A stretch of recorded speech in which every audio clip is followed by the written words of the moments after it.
Welcome to the podcast where we celebrate innovation for a happy planet. I am your host, Abigail Carroll. Every day we see more devastating news coming out on the wars in Gaza and the Ukraine. We see photos of cities and towns turned into piles of rubble, and people who have lost their loved ones, their homes, and their livelihoods. But there are other insidious ramifications of these wars that we seldom discuss. And those are the effects on the environment. To discuss this, Ellie Kinney joins us this week from the UK-based organization Conflict and Environment Observatory. This organization was launched in 2018 with the primary goal of increasing awareness and understanding of the environmental and derived humanitarian consequences of conflicts and military activities. Welcome to the podcast, Ellie. Thank you so much for having me. It's great to be here. I am delighted to have you here. We have conflicts going on all over the world, and some are absolutely devastating. And I am delighted to get into this really heavy and under-discussed topic of the climate impacts of these global conflicts. So tell me a little bit first about the Conflict and Environment Observatory. So we, an NGO, a charity, based in the UK in a tiny little place called Mytholmroyd, which is kind of between Manchester and Leeds in the north of England, a really beautiful area. And from our office, we aim to provide a voice for the environment and everyone who depends on it, all of us, when it faces harm from armed conflict and military activity. So basically, we look at the way that war and military activity impacts on the environment, and then we aim to do something about that. We hear about the human toll all the time. We have all those stats from World War I, World War II, and it's very obvious to us when we're looking at sort of media coming from Gaza or the Ukraine. Why is it that we haven't been talking about the environmental impact? Why are we overlooking this? I think there's a few areas really. I think when it comes to there is the real human horror of a war that is it's what you see first and foremost, and it's the pictures that you connect with in the news and things like that really kind of hammer home the atrocities that are going on. And I think it's that people naturally connect to first, the real kind of immediate humanitarian crisis. But then I think there is this whole other picture going on, and a lot of times it's just not visible.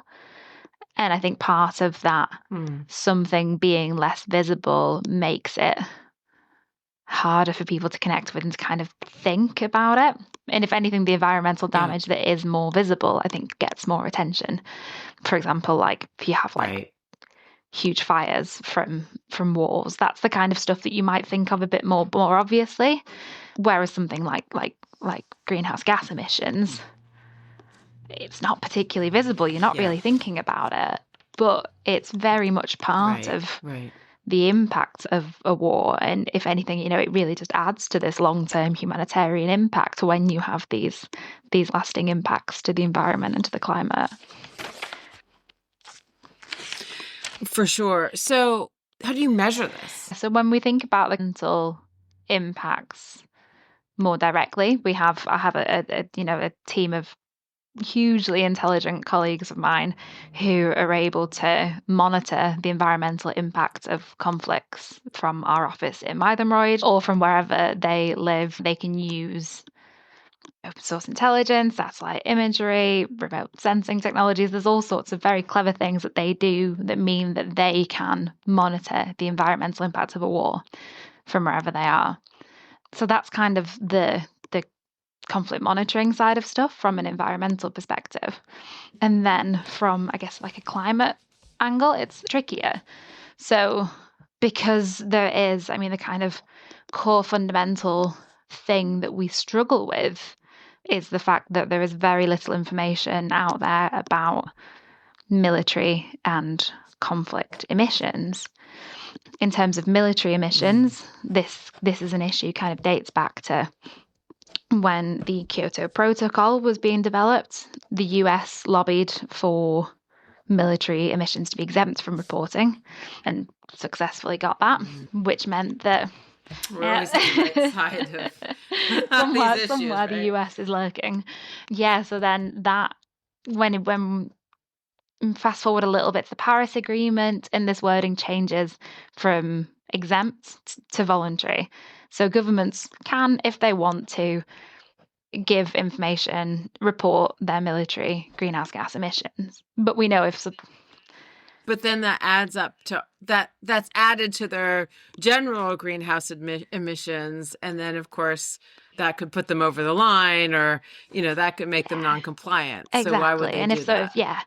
if it's voluntary, they don't have to do it. Or if they do it, they don't have to do it very well, because no one's going to tell them off otherwise. Right. So if you can hide a little bit of something from your reporting, you would do. Or that's definitely what happens. The issue is it's not a little bit of something, it's quite a big bit of something. So by our estimations, global militaries are responsible for 5.5% of global emissions, which is, to put that into perspective, like civil aviation is what, like 2.5 to 3%? And we all kind of associate flying with being bad for the environment and bad for the climate. We don't necessarily have this association with militaries because there is this data gap. So, when it comes to counting the climate impact of conflicts and militaries, but kind of conflicts in particular, being a little bit more creative about it is kind of, how we go about it. Well, it's fascinating. We're looking, I get to see these pictures of from the Ukraine and Gaza, and, just fields and fields of rubble. And I think about the impact. Well, what was the CO2 emissions to build all of that? What is the CO2 emission of destroying all of that? And what are the impacts of having to rebuild it? Yeah, completely. That is so much it just seems unfathomable. Yeah, if we look at, in particular, say, Ukraine, so Russia's invasion of Ukraine, I think this was kind of the first time that researchers had set about estimating the climate impact of a conflict in kind of like a live ongoing conflict. So the initiative, the Greenhouse Gas Accounting of War, was set up, and they publish reports kind of every year, I think, on the anniversary. So the last one, by their estimations, 3 years of Russia's invasion of Ukraine has resulted in the same amount of greenhouse gas emissions as having 120 million fossil fuel cars on the road every year. Like, these are huge. And you're looking at what the costs are of destroying places and then the necessary rebuilding eventually, as well as things like fuel use for tanks and jets and the kind of the things that you might think of more obviously. And then you think of places like Gaza and the huge amounts of destruction that's going on there at the moment, which feel this kind of like, I think with conflict emissions in particular, it's just this real like needless amount of emissions. There's no need to destroy these areas to then, have to rebuild them again. So then you're grappling with really large quantities of emissions that realistically aren't the best way that we should be spending our limited carbon budget at the moment. So you create incredible data, incredible research projects. You're demonstrating a real massive global problem here. Are there tools in your toolbox that you can use to help make change? Yeah, I think one of the really key things I think about what we do is having this real direct link from the research that we do and the research of the partners that we work closely with, and feeding this directly into the advocacy that we work on. So, for example, our project, the Military Emissions Gap, we work with a whole network of academics and experts in different ways who pull together bits of data and pull together estimations about militaries, about conflicts, about training exercises, and they fill these data gaps. And then that directly feeds what I do, going to things like COP and climate talks and talking to policymakers about the changes that need to happen. Yeah, and that's from the climate side of things. And you can apply a similar thing across all of CEOBS, that we see the destruction that is going on and then specifically try to change it, to change the situation. So, for example, we've been involved in initiatives like PERAC principles, the protection of the environment in relation to armed conflicts, and the development of initiatives like that are directly fueled by the research that us and the partners that we work with have been feeding in.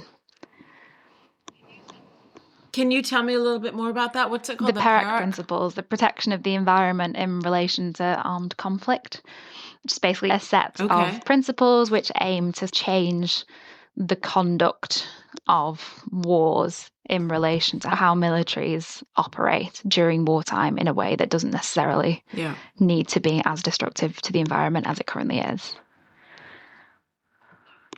So, if armies would already apply the other rules, that would be good. So is it the UN that has accepted the principles of the PERAC principles? Yeah, so I think it's a UN initiative, which has been fed into by all sorts of sort of civil society and ourselves. Yeah. But then you do. Oh, God. And are they different? No, are they different if you're defending yourself than they are if you're on the attack, or is it basically everybody's meant to follow these same rules? That's a good question. I don't know to what extent it does separate defense and attack, but I think it's just kind of largely like the best practice things that we follow. But I suppose if you look at the way that wars are kind of a few key large-scale wars at the moment, you might have set out things in international humanitarian law that are aimed to keep conflicts with limited interruption or limited harm to civilians, but that really does require states to follow those initiatives.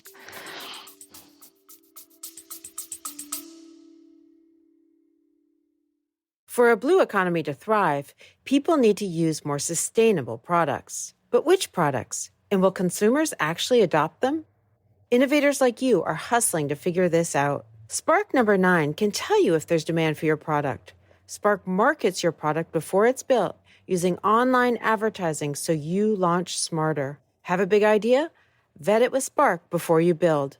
Visit Spark online at www.sparkno9.com or find them on LinkedIn. Yeah. So we've got the immediate toll of these conflicts, but they have long-lasting ramifications. So you've got a big, upset, but are there things that we should be keeping in mind about the longer-term implications other than just having to rebuild?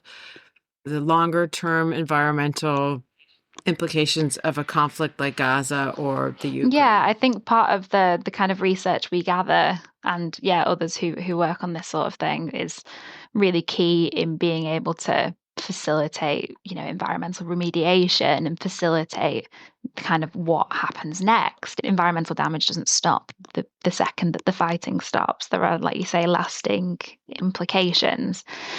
Those processes have to be facilitated by information. You have to have people kind of looking and knowing what's going on there. And I think that comes from a real mix of academics, of on-the-ground expertise, and of like civil society organizations like ourselves. Yeah.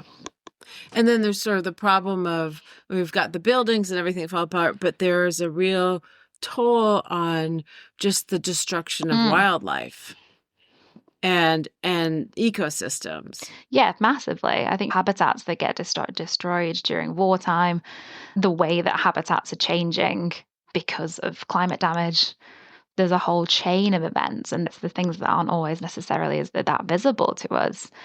I mean, we've done this. Colleagues of mine have done research into the way that excuse my cat. She's also very Speaking of passionate about this. She is biodiversity. definitely the wild part of wildlife. Yeah, colleagues of mine who've looked at the way that conflicts impact on, like marine life. There's all sorts of things that we might not think of just because it's not the kind of visible side of things. Yeah, yeah. So how did you get interested in this subject? Yeah, my background was a bit more around kind of nuclear disarmament.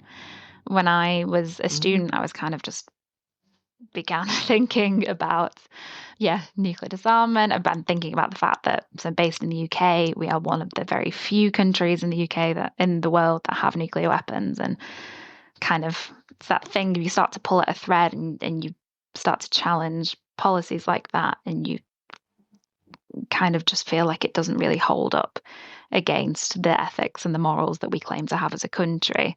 And that kind of got me quite curious about, I think the fact that defense policy does kind of get a free pass because people aren't particularly comfortable challenging it. You kind of just, you assume that the higher powers and the government are doing what's in your best interest there. But I think definitely looking in UK history of the past sort of 10, 20 years, I think that hasn't always been the case.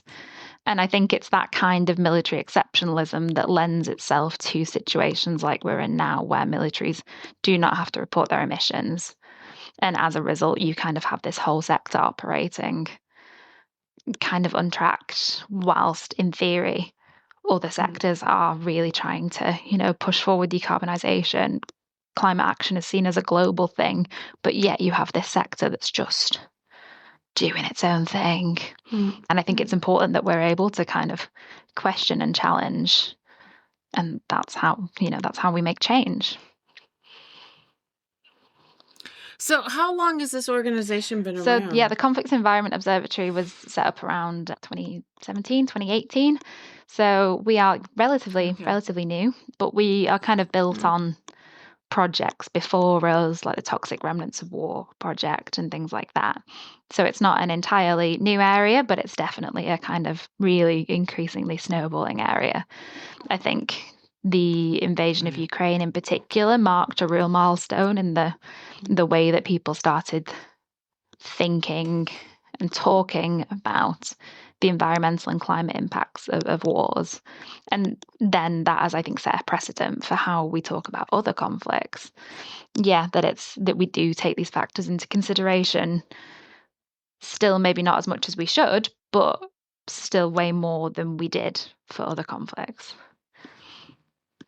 So you're in it. You have this agenda, you're trying to push it. Where do you hope this ends? What's the big dream? If your organization's work were having the impact that you hoped, what would the end game of that be? I think we kind of work on a few levels. I think so. The military emissions gap, which is the project that I coordinate, our kind of main aim with that is that militaries across the world should be transparent about the emissions that they produce, and that should facilitate emissions reductions in line with the Paris Agreement. Bringing militaries into the scope as of every other sector, where you report your emissions and you reduce them in line with the Paris Agreement, in order for us to secure this livable future for all, in order for us to limit warming to 1.5 degrees and not go over that. This is kind of, that's the aim of the military emissions gap. But I think also what you have in the kind of broader picture as well is the more that you recognize quite how destructive wars are on a climate and an environmental level, the more that this hopefully facilitates and adds to the argument for conflict prevention as much as possible. And the fact that there are so many reasons why wars are damaging and are beyond the things that we might just initially think of. And therefore, we just need to have as much investment in conflict prevention, in peace building, as, a green form of defense to protect our futures. Yeah. Well, I hope that works. Are you, so on the, like, get back to the Mm. Ukraine, will you continue to monitor the, should these wars ever end, will you continue to monitor the reconstruction and that global impact? Yeah, I think it's an interesting one because we are a relatively new organization,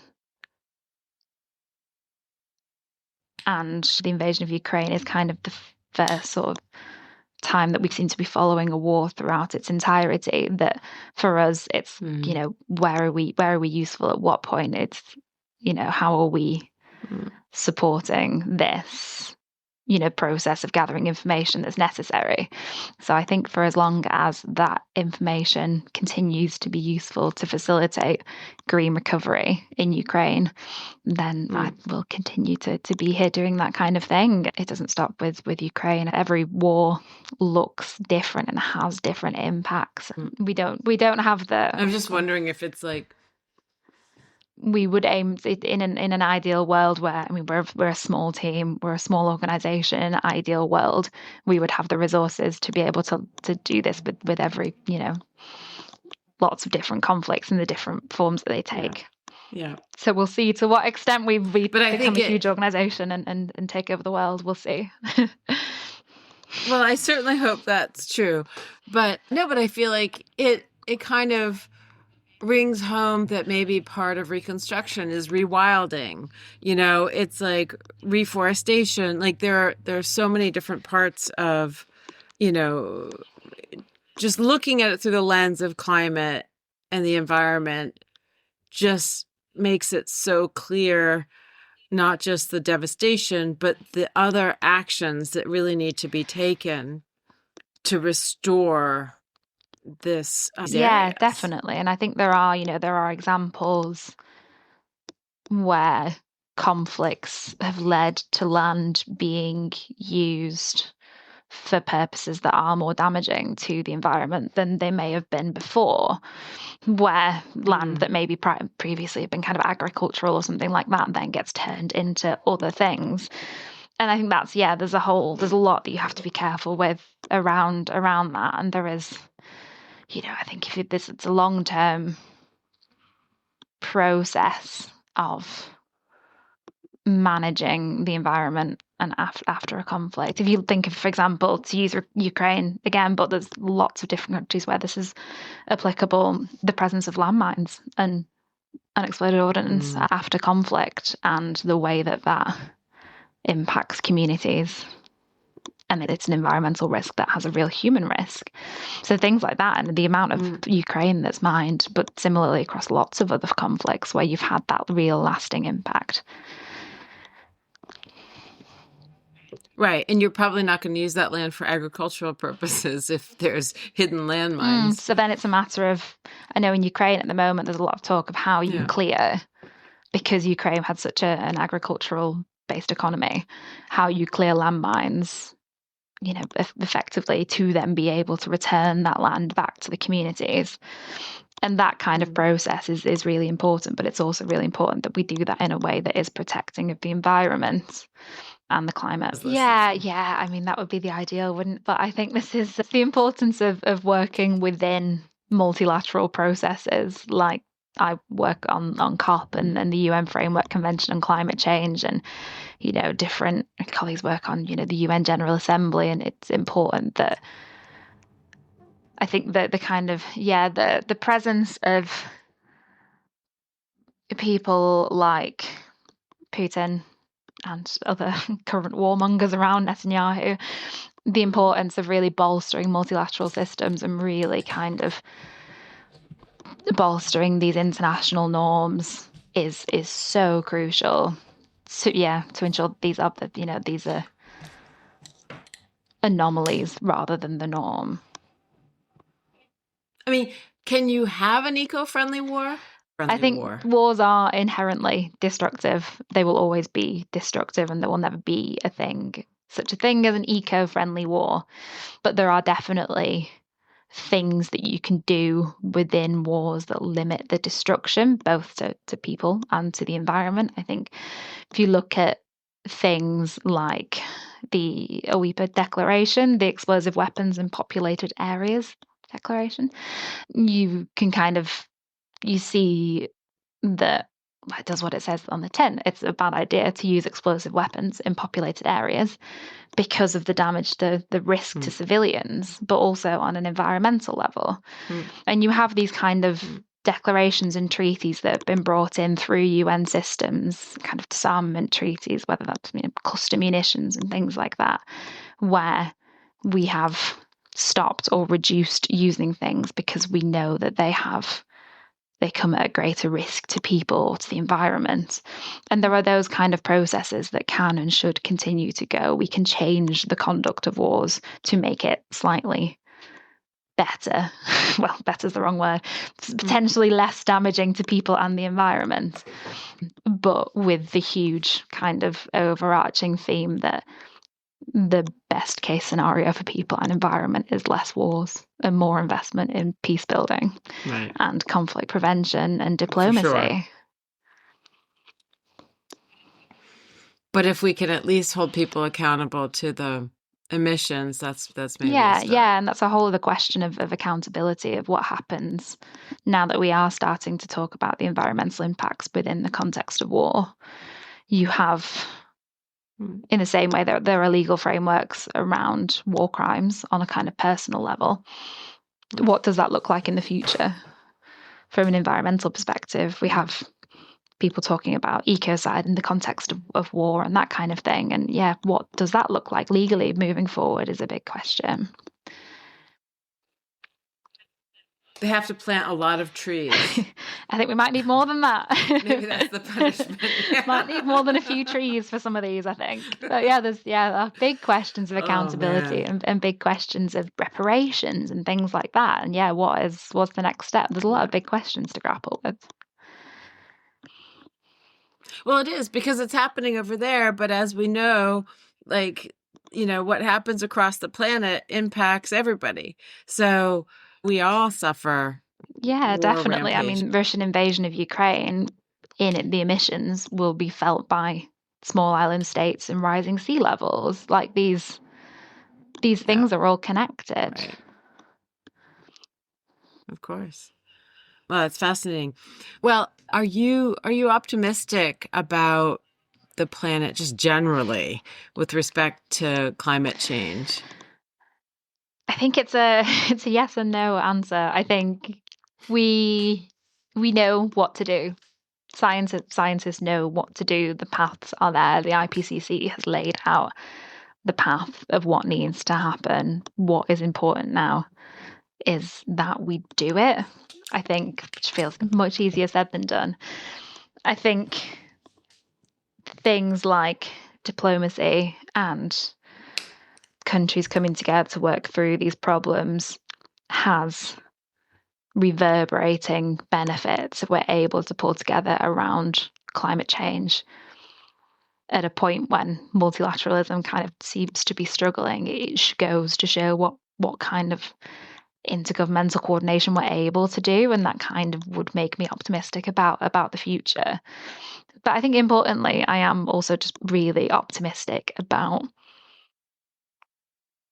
it's the cliche, but the younger generations. I think people are kind of being raised to challenge and question because they're being brought into this world that looks so different to the world that anyone really wants to be operating in at the moment. And we've really seen the way that young people have risen to the really unfortunate challenge that's been set to them by the older decision makers through, for example, it was the recent case that was brought to the ICJ around establishing states' responsibility in response to the climate crisis, and really cementing in this big case genuinely what it is that governments have to do, clear cut, so they can't escape their responsibilities. And it was young people who brought that to the ICJ. So it's things like that where I think young people are breaking out the mold and being like, actually, things need to change. And that makes me optimistic. I always come back from COP with a real mixed sort of feeling of like, oh, it's such a difficult process to watch this slow progress. But every time I just meet the most amazing activists. And yeah, that gives me That's hope. great.